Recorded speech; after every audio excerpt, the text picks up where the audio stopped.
रोग निदान के लिए जब चिकित्सा की आधुनिक प्रणाली जवाब देने लगती है तो उम्मीद की किरण जगाती है आयुर्वेदिक चिकित्सा पद्धति। और आयुर्वेद में भी अगर सुसेन वैद्य जैसे वैद्य को चिकित्सा का कमान मिल जाए तो फिर कहने ही क्या होते हैं। यानी कि असाध्य से असाध्य रोग भी अपने आप छू मंतर होने को तैयार हो जाता है। ये बात जो मैं कह रहा हूँ ऐसे नहीं कह रहा हूँ, इसके कई तजुर्बे हैं और ऐसे लोग जो वैद्य हैं वो इनकी कहीं दूर दूर तक चर्चा नहीं होती, और अगर होती भी है तो उनकी बातों को लोग दबाने की कोशिश करते हैं, क्योंकि आज की तारीख में अर्थ युग है। पैसा फेंको तमाशा देखो वाली बात होती है, लाखों लोग खर्च कर देते हैं, लेकिन अगर वैद्यकी के तरीके को अपनाया जाए तो इससे कम पैसे में असाध्य से असाध्य रोगों से छुटकारा पाया जा सकता है। आज हम जानेंगे अधरंग क्या है, गले में जो मांस लटक जाता है ये क्या है और इसका निदान क्या है, और सबसे बड़ी बात है कि वैद्यकी क्या है, वैद्य को क्यों इतनी प्रमुखता से भारत में देखा जाता है। तो आज स्वस्थ विचार की इस चर्चा में हमारे साथ भाग ले रहे हैं वयोवृद्ध वैद्य पंडित लक्ष्मण दास रतन भारद्वाज जी, जो आप लोगों के बहुत चहेते हैं और आपके इनके कई नुस्खों को इस्तेमाल भी करते हैं और रोगों से छुटकारा भी आप पाते हैं। स्टूडियो में आज हमारे साथ मौजूद हैं और हम जानेंगे, इन सारी बातों पर विस्तार से चर्चा करेंगे ताकि आपको इसका लाभ मिल सके। तो वैद्य जी, आपका बहुत बहुत स्वागत है स्टूडियो में। वैद्य जी, सबसे बड़ी बात है कि आज की तारीख में अगर हम देखें तो बहुत सारे हॉस्पिटल्स हैं, बहुत सारी दवाइयां हैं, उस बीच में आप जैसे वैद्य, मैं तो अगर देखा जाए तो जानकारी इतनी है कि मैं तो सुसेन वैद्य की बात करूंगा कि उतनी जानकारी आपको तकरीबन हो गई है आज की तारीख में, कलयुग के मैं सुसेन वैद्य ही कहूँगा आपको ही। तो ये वैद्यकी क्या है और कैसे असाध्य से असाध्य रोग पर आप काबू पाते हैं? देखिए, नाड़ी एक ऐसा ज्ञान है जिसको MRI, CT scan, x ray, ultrasound, ECG, sonography नहीं पकड़ सकती। उसको नाड़ी परीक्षण 2 सेकंड में पकड़ लेता है। जैसे आपने किसी को नंबर डायल करना, नंबर दबाया, फट नंबर आगे आ जाता है। ऐसे उंगली रखते पैर के तलुए से सिर के बाल तक की 72,000 जो नाड़ियाँ, सबका निरीक्षण हो जाता है। किस नाड़ी में क्या तकलीफ़ है वो सारा पता लग जाता है। और मुझे 10,000 जड़ी बूटियों की पहचान है जिनसे मैं दवाइयाँ बनाता हूँ। मेरी अपनी फार्मेसी दवाइयाँ बनाने की, ये दवाइयाँ रजिस्टर्ड है, पेटेंट है, इनका साइड इफ़ेक्ट कोई नहीं। एलोपैथिक दवाई थोड़ी सी फालतू खा ली तो भी नुकसान करती है, कम खाए तो लाभ नहीं करती, परंतु रोग को दबाती, किसी रोग को काटती नहीं। और जो हमारे दवाइयाँ बनी हैं, चाहे आयुर्वेद में, चाहे यूनानी में, चाहे होम्योपैथी में, चाहे नेचुरल में, हम इसमें डॉक्टरों को दोष नहीं दे सकते। दोष है उन फार्मेसियों में दवाइयाँ बनाती। जब किसी दवाई का नुस्खा पूर्ण तो लाभ कहाँ से होगा। परंतु मेरा एक सबसे ज़्यादा सख्त परहेज है कि मैं बाज़ार में किसी को दवाई बेचने के लिए नहीं देता। मेरी दवाई सिर्फ उसी रोगी को दी जाएगी जिसका नाड़ी परीक्षण होगा, और रोगी से ना तो उसके ख़ानदान पूछा जाता है, ना कोई टेस्ट रिपोर्ट मांगी जाती है। यहाँ का नियम है कि बुधवार के मैं छुट्टी रखता हूँ, गुरुवार से लेकर मंगलवार तक नाड़ी परीक्षण करता हूँ। नाड़ी परीक्षण में पैर के तलुए से सिर के बाल तक जो भी कमियाँ पाई जाती हैं सब दवाइयाँ दी जाती हैं, जिसमें सब जड़ी बूटियाँ हैं। इसमें खाने की चीज़ें हैं, पीने की चीज़ें हैं, मालिश करने के तेल हैं, आँख में, नाक में, कान में डालने की दवाइयाँ, दांत व्यंजन है, सब जड़ी बूटी हैं। और इनका साइड इफ़ेक्ट कोई नहीं, इनकी एक्सपायर डेट कोई नहीं। एक्सपायर डेट उस दवाई की होती है जिसमें केमिकल मिलाया जाता है। जिसमें केमिकल मिलना नहीं, उसकी एक्सपायर डेट क्या है? नमी से बचाओ। हमने ये भी सुना है कि आप निरंतर उन दवाइयों पर रिसर्च भी करते रहते हैं। देखिए, मैं अपने शरीर पर रिसर्च करता हूँ ज़्यादा। अच्छा, खुद अपने शरीर पे करते हैं? हाँ, 1950 में मेरे सिर के बाल, छाती के, बाजुओं के सब सफ़ेद हो गए थे। तो मैंने निर्घाटू में और अपने जिनसे विद्या सीखी गुरुओं से, उन्होंने कहा था कि यदि आपने बालों को रंगना नहीं है, ऑटोमेटिक काले करने हैं, तो आप लहसुन, प्याज, अदरक पे जोर दीजिए और अन्न कम से कम खाइए। अब मैं लहसुन, प्याज, अदरक 100 ग्राम दिन में, 100 ग्राम रात को खाता हूँ। अब सिर्फ दाढ़ी के और सिर के बाल रह गए थोड़े से सफ़ेद, बाकी सब काले हो, ये भी काले हो रहे हैं। 4 या 5 साल बाद ये भी काले हो जाएंगे। 1950 की अगर आप बात कर रहे हैं तो 1950 से आज तक मैं जोड़ता हूं तो 76 साल होता है। तो उस समय आप कितने साल के रहे होंगे कि सारे बालों, क्योंकि आप तो पहाड़ से थे? देखिए, मेरे बाल जो है सफ़ेद होने शुरू हो गए थे 21 साल की उम्र में, और उस टाइम मैं ठंडा पानी बहुत पीता था, जब ठंडा पानी पीना नहीं चाहिए। जब फिर मैंने उसके बीच में इका किया कि ठंडा पानी बिल्कुल छोड़ो और इस पे जोर दो, तो तीसरे दिन मेरे को परिवर्तन आना शुरू हो गया। अब कांगी करने पे जो बाल निकल जाता था, आगे सफ़ेद पीछे काला होना शुरू हो गया। और फिर इसके बाद जब भी मैंने कपाल भाती करनी तो उंगलियों के नाखून, अंगूठे के नाखून रगड़ने शुरू कर दिए। तो उससे ये हुआ कि सभी बालों पे कालापन आना शुरू हो गया, सफ़ेद का नाम नहीं रहा। अब पेट में कोई बाल सफ़ेद नहीं है, बाजू में कोई बाल सफ़ेद नहीं है। अब ये देखिए लगे सारे काले होने। हमारे ख़ानदान में ये सिर के बाल सिर्फ यहाँ पीछे होते, बाकी नहीं होते थे किसी के भी। तो इसके घिसने से तो बाल रुक गए, अच्छा, झड़ना बंद हो गए। जी जी। और जो बाल सफ़ेद होने लगे थे वो ऑटोमेटिक काले होने शुरू हो गए। तो एक तो यह है कि जिनके बाल सर पे काले ना हो या सफ़ेद हो रहे हैं, वो अगर उंगलियों को ऐसे घिसें, ऐसे घिसते हैं, एक तो बाल आपके झड़ेंगे नहीं, हाँ हाँ, और इसके साथ जो गंजापन आता है उसका तो नाम ही नहीं है जी जी, इसके झड़ने से। परंतु अंगूठा सिर्फ मर्द रगड़ सकता है, औरतें रगड़े तो मूछें भी आ जाएंगी। अच्छा। अंगूठा दाढ़ी मूछ के लिए है। वैसे जनरली अगर आप ऐसे रगड़ते हैं तो ये अंगूठा ऐसे नहीं, के हाँ अंगूठा नहीं आता, वैसे भी नहीं आता है वो। नहीं, ऐसे आता है। अच्छा, पांचों को इकट्ठा रगड़ा जाता है। तो फिर जितना टाइम होता है उतना रगड़ता था, ज़्यादा टाइम नहीं मिलता था। अब तो है कि अब मेरे पास खुला टाइम है। उस टाइम नौकरी थी, नौकरी में इतना काम नहीं होता था। तो वही प्रयोग ही करते रहते हैं आप इसमें भी? हाँ, और जिस भी दवाई को उखाड़ना है उसके नक्षत्र हैं, परंतु कृष्ण पक्ष में निकालनी हो, शुक्ल पक्ष में निकालनी तो दवाई काम करती है। जी जी। शुक्ल पक्ष की दवाई में कीड़ा लग जाता है, वो काम नहीं करते। अब इन दवाइयों के अंदर इतना असर है कि जैसे आपके दांत में भयंकर दर्द हुआ, कीड़ा लगा है, जी जी। तो आप थोड़ी सी रुई और चाकू लेके पीपल के पेड़ के पास चले जाओ, जहाँ उसके नरम शाला वहाँ चीरा लगा दो, दूध निकलेगा, रुई भिगो दी, अब वो दांत पे रख दो जहाँ कीड़ा लगा था, और मुंह बंद कर लो। दांत का दर्द तो आपका इसके में बंद हो गया। बिल्कुल।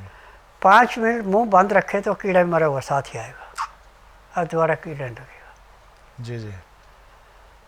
तो मैंने जो जो अपने ऊपर तजर्बे किए वो सारे का किया है, मैंने किसी में अच्छा, यही कारण है कि आपकी जो दवाइयाँ हैं वो बाजार में नहीं मिलती? ना, बाजार में देते हैं, क्योंकि किसी खुद को बनाते हैं आप और खुद उसका सेवन कराते हैं? वैसे भी सेवन भी उसी को कराता हूँ जो मेरे पास नाड़ी परीक्षण कराएगा, और उसमें भी शर्त है कि जो मेरे परहेज करेगा तो मैं दवाई देता हूँ, परहेज नहीं तो दवाई नहीं दूंगा। साथ में परहेज जो करे वही आपकी दवा ले सकते हैं? हाँ। अब इसमें जैसे गठी का मरीज आ गया, इसे चला फिरा नहीं जा रहा, तो उसको पहले सुबह तेल दिया जाता है मालिश करने के लिए, पेट साफ करने के लिए दवाई दी जाती है, और नाक में डालने के लिए दवाई दी जाती है, खाने के लिए दवाई लग दी जाती है, अन्न बंद करा देते हैं। बिल्कुल। तो पेट तो उसका 1.5-2 घंटे में साफ होना शुरू हो जाता है। जब मालिश करते हैं तो जो दूसरे का सहारा लेके उठता बैठता तो अपने आप उठना बैठना शुरू कर देता है, और शाम तक उसको 20 से 25% आराम परमानेंट मिल जाता है। 15 दिन में उसको 50 से 60% आराम मिल जाता है। 1 महीने रोग समाप्त होता तो दवाई बंद हो जाती है। बाबा जी, जब मैं यहाँ पे आया तो मेरे आंखों से थोड़ा धुंधला दिखाई दे रहा था, लेकिन आपने एक दवाई मेरे आंख में डाली और वो फिर इतना साफ हो गया कि मैं बहुत दूर तक अभी भी देख सकता हूँ। वैसे भी देखिए आँखों तो की क्या ये दवाई, आपने प्रयोग किया है या इस तरह से दवाइयाँ? अब देखिए इन दवाइयों का क्या है, कैसे मतलब आप वो करते हैं? आप देखिए सब जड़ी बूटियाँ हैं। चश्मा हटाने का भी दवा इसमें कर सकते हैं? हाँ, कच्चा मोतिया कट जाएगा, चाहे सफ़ेद है चाहे काला है। जिसको आँखों में रेटिना ख़राब है वो ठीक हो जाएगा, जिसकी आँख टेढ़ी है वो ठीक हो जाएगी। अब लकवा हो जाए किसी को, मुंह टेढ़ा पड़ जाता है, बोला नहीं जाता, वो भी ठीक होता है। यानी संसार में ऐसा कोई रोग है नहीं जिसका मैं इलाज नहीं करता। वैद्य तो भारत में बहुत सारे हैं अभी, लेकिन आपकी जो वैद्यकी है इतनी सटीक होती है कि जिसका कोई हिसाब नहीं होता। जो भी आया यहाँ से और जिसमें एक आस्था है वो लाभ लेके ही गया है यहाँ से। क्या कारण है, वैद्यकी क्या है आपकी? देखिए वैद्यकी थी आज से 80 साल पहले कि आयुर्वेदिक दवाई कोई नहीं खाएगा, सब एलोपैथिक दवाइयाँ खाएंगे। उसके बाद वैद्यकी ख़त्म हो गई। अब जो कॉलेज में सिखाया भी जाता है उसमें सिर्फ स्टोरी पढ़ाई जाती है, नाड़ी परीक्षण नहीं सिखाया जाता। मुझे नाड़ी परीक्षण है, मैंने थ्योरी नहीं पढ़ी है। और आज मैंने सिद्ध कर दिया कि जिसका इलाज पूरे संसार में कहीं बीमारी कोई भी है, लाइलाज है, उसका मेरे पास इलाज है। 2020 में जब कोरोना फैला तो प्रवीण रंजन जी ने मेरे से बात की, IPS जो है। हाँ, कैसे ऐसे बात। मैंने कहा दवाई तो मैं दे देता हूँ, खिलाना आपका फ़र्ज है। जब उन्होंने दवाइयाँ खिलाई, जिसको दवाई दे दी उसको कोरोना नहीं हुआ, वो ठीक है। और जिन्होंने कोरोना की दवाइयाँ खाई हैं इका किए, आज वो या तो 4 पाई पेड़ियाँ रगड़ रहे हैं या ऊपर चले गए। मैं सुनता हूँ कि दिल्ली पुलिस में काफ़ी उस समय आपकी दवाई का बोलबाला रहा है। अब भी है, अब भी किसी को तकलीफ़ हो जाए तो फट आ जाते हैं। जब हम लोग भी रिपोर्टिंग करते थे तो प्रवीण रंजन जी साथ ही थे। उस समय DCP का ओहदा था, लेकिन अब तो बड़े अफसर हो गए हैं। अब तो जो बॉर्डर सिक्योरिटी है इसके पूरे के इंचार्ज हैं BSF में। हाँ। अच्छा जी। वैद्य जी, अब एक चीज़ जो आप बता रहे हैं कि मैं जो जानना चाह रहा हूँ दर्शकों के लिए, कि आप जो आध्यात्मिक आपका स्वभाव है, तो मेरा मानना है कि जो वैद्य हैं उनका सबका आध्यात्मिक स्वभाव होता है। नहीं तो आपके जो आध्यात्म है उसका फ़ायदा क्या और पेशेंट को, रोगियों को मिलता है आपके यहाँ जो मैं जो दवाइयाँ बनाता हूँ, जो दवाइयाँ वहाँ से देनी हैं, जो अपना गायत्री जप मृत शिवनी महामृता जप करता हूँ, उसका दवाइयाँ वहाँ रख के संकल्प करता हूँ। अच्छा। दवाइयों का असर अलग है और संकल्प का अलग है। मृत शिवनी है मृत्यु के मुंह से निकालना, मृत संजीवनी। हाँ, जी जी। महामृतांजक से ऊपर मृत शिवनी है। और जो गायत्री है ये अग्नि है। ऐसे हमने तो औरत का रूप बना रखा है, सूर्य है, सूर्य को, तो अग्नि से कोई चीज़ नहीं बची। बिल्कुल बिल्कुल। और मृत्यु का जो वशीकरण हो शिव जी के पास है। जब इन दोनों का आशीर्वाद मिल गया तो रोग कैसे नहीं कटेगा।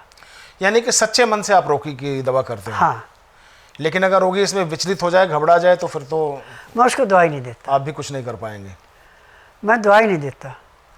अब हम अपने दर्शकों के लिए कुछ रोग लेकर चलते हैं और आपसे जानने की कोशिश करेंगे कि अधरंग, बहुत सारे लोगों में अधरंग की भी शिकायत आ जाती है और डॉक्टर जवाब दे देते हैं कि भाई या तो ज़िंदगी भर आप दवा खाते रहो, जब तक खा रहे हो खाओ, बाकी तो भगवान के ऊपर है। तो ऐसे लोगों के लिए आप क्या सलाह देना चाहेंगे जो अधरंग? देखिए अधरंग 20 साल का मरीज भी मैंने ठीक किया, जिसको डॉक्टर ने लाइलाज कर दिया, 4 पाई पेड़िए रख। अच्छा, 20 साल तक जिनको अधरंग हुआ पड़ा हुआ है? हाँ, वो भी मैंने ठीक किया है। अब टीवी के माध्यम से आप नहीं, लक्षण क्या है, पहले इसका लक्षण बता दीजिए, क्या क्या क्या होता है इसमें? देखिए, सबसे बड़ी चीज़ ये है कि हमारा दिल जो है वो बाएं साइड है अधरंग हमेशा बाएं साइड होता है, क्योंकि इसमें वजन ज़्यादा है, और जब लीवर खून को साफ करता है तो दिमाग को देता पहले, फिर दिमाग से सब जगह जाता है वो। तो दिल बाएं साइड होने से जो हमारा खान पान और गलत हो जाए तो लीवर काम नहीं करता, पैंक्रियाज इंसुलिन नहीं बनाती, पित्त में तेजाब बढ़ जाता पेट में सड़ने से, नाभ भी अपनी जगह से हट जाती। नाभ भी जब अपनी जगह से हटेगी तो जैसे रबड़ ठंड लगने से सिकुड़ती है, ऐसे वो नसें दब जाती हैं नाभ भी हटने से। जब उसमें खून का दौरा कम हो जाता तो अटैक हो जाता। अच्छा, तो काम करना बंद कर देता है। हाँ, वो पूरा खून का दौरा नहीं रहता पूरा। जिसको हम लकवा भी बोल सकते हैं। लकवा भी बोल सकते हैं। लकवा भी बोल सकते हैं। तो 20 साल तक जिनको था उनको भी आपने ठीक किया? हाँ, ठीक है। क्योंकि कई बार हमसे लोग फ़ोन करके बात भी करते हैं कि सर इस तरह की चीज़ें हैं तो क्या ठीक हो जाएगा। मैं गारंटी के साथ तो नहीं बोल पाता, लेकिन आप अगर कुछ बता सके तो। देखिए, कैंसर 90% तो मैं गारंटी से ठीक करता हूँ। जिसको हफ्ते में 2 बार डायलिसिस होता है उसको गारंटी से ठीक करता हूँ। जिसका गठिया हाथ पांव ऐसे हो चुके हैं अपने हाथ से खा पी नहीं सकते, 1 महीने में अपने हाथ से खाना पीना शुरू कर देते हैं। अब एक औरत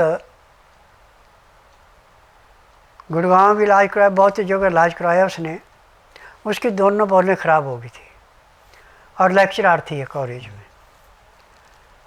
तो सब ने इनकार कर दिया। उन्होंने डॉक्टर ने कह दिया कि जी आप ये बॉलें बदलनी पड़ेगी, परंतु पता नहीं 6 महीने चले, साल चले, फिर बदलनी पड़ेगी, और आप संतान भी पैदा नहीं कर सकती। अब जब वो हार गई तो उन्होंने टीवी प्रोग्राम देखा, मेरे पास आई, मैंने नग देखा, मैंने कहा देखिए यदि आप ईमानदार से दवाई खाएंगी तो हफ्ते बाद तो आप नॉर्मल अपने आप अकेली चलना शुरू कर देगी,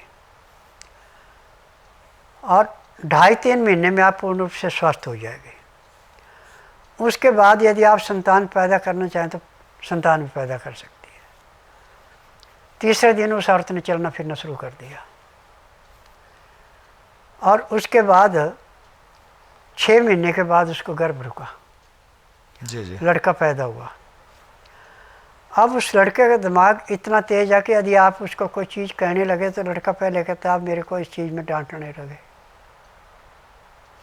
और आज वो अपनी नौकरी कर रही है, लेक्चरर है, इस टाइम वो राजस्थान में है।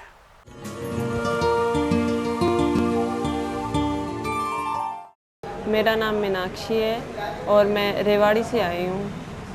मुझे ब्लड की समस्या थी, ब्लड नहीं बनता था और प्लेटलेट्स नहीं बनती थी। उसके लिए मैंने गुड़गांव हॉस्पिटल में दिखाया, मेरा ट्रीटमेंट चला। वहाँ पे लगभग 1-1.5 साल तक मैंने दवाई खाई, लेकिन फिर भी कोई आराम नहीं हुआ।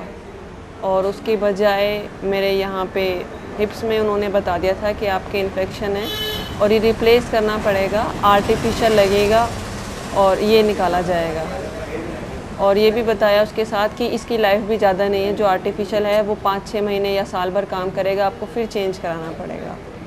उसके बाद मैंने 2-3 हॉस्पिटल में गुड़गांव में और दिखाया, और मैंने जयपुर भी दिखाया, तो सभी ने ये बताया कि ऑपरेशन होगा, ये हिप आपका निकाला जाएगा। और ये भी कहा था कि अब आप कभी मतलब दूसरा बच्चा पैदा नहीं कर सकते। तो फिर उसके बाद मैंने बाबा का प्रोग्राम देखा टीवी पे, तो मुझे लगा कि वहाँ पे मैं ठीक हो सकती हूँ।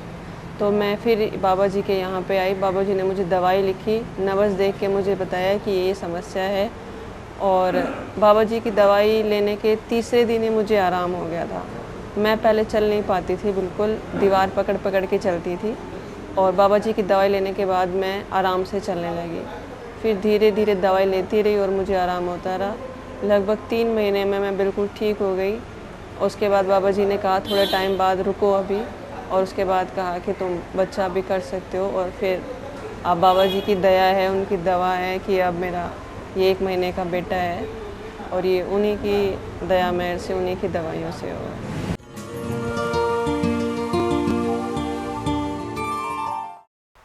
मतलब मंद बुद्धि बच्चों की भी दवा है आपके पास? मंद बुद्धि बच्चे मैंने कम से कम हज़ारों ठीक किए हैं। इंटरव्यू पर 15-20 बच्चों की है हिस्ट्री। अब एक बच्चा मेरे पास वीरवार को आया था, पिछले वीरवार को। जी जी। उसका हॉस्पिटल में इलाज चला हुआ, डॉक्टर ने कहा भाई ठीक होना है। वो गर्दन नहीं उठाता था, खाता पीता था बस, वो भी लेटा रहता था। आज मैं अभी नरोला गया था, वहाँ से सामान लेता, उसका बाप बिजली का काम करता है, तो उन्होंने बताया बच्चे के अंदर परिवर्तन आ गया है। अब एक बच्चा बागपत से था, तो उस बच्चे का इलाज चल रहा था मेडिकल में, तो जैसे रबड़ का खिलौना होता ऐसे उसको डाल कर रखते थे। तो डॉक्टर ने कह दिया ना तो ज़िंदगी में बोलेगा, ना सुनेगा, ना चलेगा फिरेगा। तो उस औरत की नंद का इलाज किया था मैंने। जी जी। उसने फिर उसको यहाँ भेजा। आज जो लड़का पूर्ण रूप से स्वस्थ है, उसके भी इंटरव्यू है। एक ने मैंने पता नहीं कितने किए हैं। मैं 1980 में दिल्ली में आया था। 1980 से लेके आज तक 50,000 घर वो बसा चुका हूँ, जिनको डॉक्टर ने जवाब दे दिया आप संतान के योग्य, मर्द को भी कह दिया, औरत को भी कह दिया। आज उनके 3-3, 4-4 बच्चे हैं। और जिनको डॉक्टर ने कह दिया था कि ये आपकी आंख में लाइट नहीं आनी, तो ये औरत जो है महाराष्ट्र से थी। जी जी। ब्रेन ट्यूमर उसको बताया था, उसकी भी लाइट आ गई।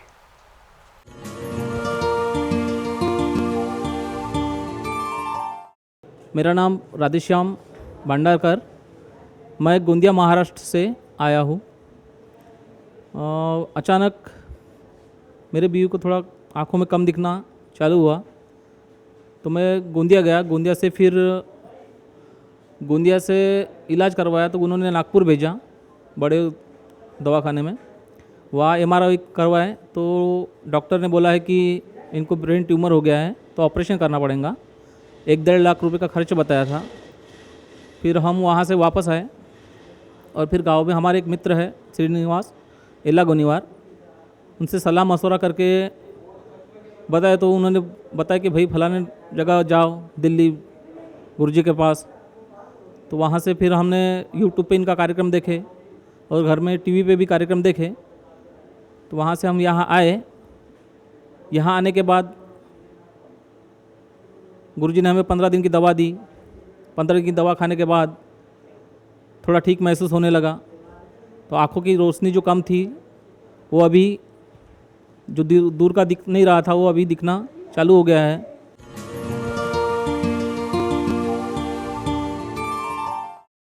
अब आज संसार के अंदर ऐसा कोई रोग नहीं जिसका मैं इलाज नहीं करता।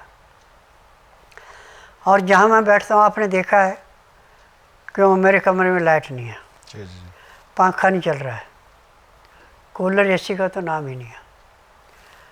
अब जब टीवी पे प्रोग्राम देना होता है तो कमरे में पहले ठंडा कर ले, मेरे बैठने पे तो AC बंद हो जाते हैं।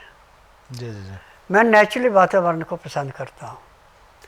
और आज भगवान की दया से मैंने पूरे संसार से एक निवेदन किया है कि जब आदमी हर जगह हार जाए, सब हाथ खड़े कर दे, तो बुधवार छोड़ के गुरुवार से लेकर मंगलवार के बीच में जिस दिन मेरे पास आएगा उसी दिन राम मिल जाएगा।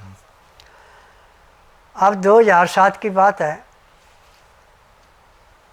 सुप्रीम कोर्ट के जज थे JM पंचाल जी, उनको हर्पीस निकला और एंटीबायोटिक दवाइयाँ खिला के उनको गठिया भी हो गया।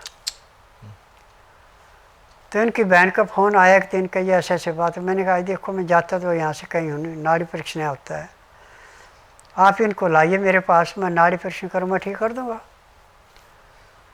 तो चाय पी के आए थे। मैंने जब नाड़ी देखे, मैंने कहा ये आपने चाय पी रखी है? कहते हैं हाँ तो पी है। मैं ऐसा करता हूँ, जो हर्पीस की आपको तकलीफ़ है बंद कर देता हूँ, बाकी कल दोबारा नब्ज देख के फिर आपको दवाई दूँगा। तो उसके बाद जो मैंने तेल बना रखा, तेल लगाया हर्पीस पे, आधे घंटे के बाद उनको ठंड लग गई। अच्छा। फिर उसके बाद दूसरे दिन नाड़ी परीक्षण करके उन्हें दवाई दी, अब सारे ठीक हो गए। तो मेरी दवाइयाँ जो है आयुष वाले टीबिया वाले रजिस्टर नहीं कर रहे थे। जब वहाँ से डंडा चढ़ा तो उस टाइम वाई.डी. शर्मा जी होते थे उस टाइम डायरेक्टर, तो उन्होंने दवाइयाँ रजिस्टर की थी और उसके बाद दवाइयाँ पेटेंट भी हुई।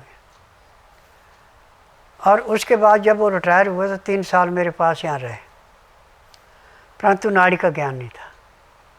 जी जी जी। और दवाइयों में पूरी पहचान नहीं थी, खुद बताना पड़ता था कि ये फलानी दवाई है। अच्छा अच्छा। इन लोगों ने सिर्फ थ्योरियाँ पढ़ी हैं, थ्योरी के हिसाब से चलते हैं और खुद नहीं दवाई बनाते हैं। फार्मेसी में दवाई बन के आती उसी दवाई से इलाज करते हैं। राम मिले ना मिले उनकी जिम्मेदारी नहीं है, मेरी जिम्मेदारी है। हाँ, आप तो इस पे बिल्कुल अडिग रहते हैं कि आप परहेज करोगे। मैं तो तभी अब तो दवाई मैंने दूंगा। एक और असूल अपना लिया कि सुबह दवाई देनी किसी को नहीं है। सुबह दवाई दो, मालिश करने का तेल, नाक में डालने की दवाई और खाने की दवाई, पेट साफ करके शाम को जब वो कहेंगे हम इतना आराम है उसके बाद दवाइयाँ लिख दो। अदरवाइज नहीं लिखना है। नहीं लिखनी दवाई। जब वो दवाई का नियम समझ ले, उसने ले लिया, 15 दिन की दवाई देते, 15 दिन में उसको 50 से 60% आराम मिल जाता है। 1 महीने में रोग समाप्त हो तो दवाइयाँ बंद हो जाती हैं। जी जी। मेरी दवाई सारी उम्र नहीं खानी पड़ती। अब एक असाध्य रोग में आता है, जैसे यहाँ पे मांस के लोथड़े निकल जाते हैं, नसों में गांठ हो जाती है, कहीं कहीं निकल जाता है वैसे भी। तो देखिए इसके लिए भी मैंने जी जी। एक तेल बना रखा है और पाउडर मेरे पास 4-5 किस्म के, वो देखने के गांठ किस तरह? नजले की है, गांठ चोट लगने से है, जो नब्ज बताएगी उसके हिसाब से उसका लेप कर दिया जाता है। लेप करने के लिए पहले तेल के अंदर उस दवाई को भूना जाता है, फिर जब उसका टेम्परेचर 15 से 18 डिग्री रहता है तो उसका मेहंदी जैसा लेप करके डॉक्टर वाली रुई लगा के ऊपर से खाके रंग की सेलो टेप से पट्टी कर दी जाती है। पट्टी करने के आधे घंटे बाद उसका दर्द खत्म हो जाता है, चाहे कितना भयंकर से भयंकर दर्द है। जिसको डॉक्टर कहते हैं कमर में पट्टी लगाने को देते हैं, जिस दिन मेरे पास आता है पट्टी तो उसी दिन उतर जाती है। जी जी जी। और 15 दिन में उसको पट्टी की भी जरूरत नहीं रहती, वो ठीक हो जाता है।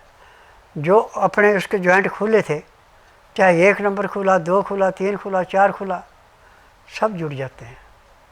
बाबा जी, जब आपके लोग वीडियो देखते हैं तो लोग बहुत प्रभावित हो जाते हैं कि हाँ, कोई भारत में भी ऐसा वैद्य है जो इतना दावा करता है कि हम इसको ठीक कर देंगे। कि अगर आप YouTube में देखें तो उसमें लिखे स्वस्थ विचार सेहत की बात, अगर इस नाम से भी अगर आप टाइप करते हैं तो आपको बाबा जी के कई सारे वीडियो मिल जाएंगे और उसमें एड्रेस भी मिल जाएगा, प्रॉपर गाइडलाइन भी मिल जाएगी कि आप बाबा जी के यहाँ कब से कब पहुँचें और क्या सावधानी बरत के पहुँचें, क्या खाएं क्या ना पिएं और किस तरह से आप नाड़ी परीक्षण कराएं, ये सब सारी चीज़ें मिल जाती है। तो ये आज का जो प्रसंग था, कई रोगों का मिश्रण था और बाबा जी से चर्चा हुई। आशा है कि ये वीडियो आपको पसंद आएगी, तो चैनल को आप लाइक भी कर लें, सब्सक्राइब भी कर लें, ताकि सेहत की जो भी ज़रूरतमंद बातें हैं वो आप तक पहुंचती रहे और आप घर बैठे बैठे इसका लाभ ले सकें। और अगर कोई असाध्य रोग हो जिसका कहीं निदान नहीं है या निदान लेते लेते आप लोग थक चुके हैं, तो निश्चित तौर पर आप लोग बाबा जी की सेवा ले सकते हैं। हमें उम्मीद है कि आप लोगों को राहत ज़रूर मिलेगी। आज के एपिसोड में इतना ही, अगले एपिसोड में फिर मिलेंगे। तब तक के लिए नमस्कार। बाबा जी आपको बहुत बहुत धन्यवाद।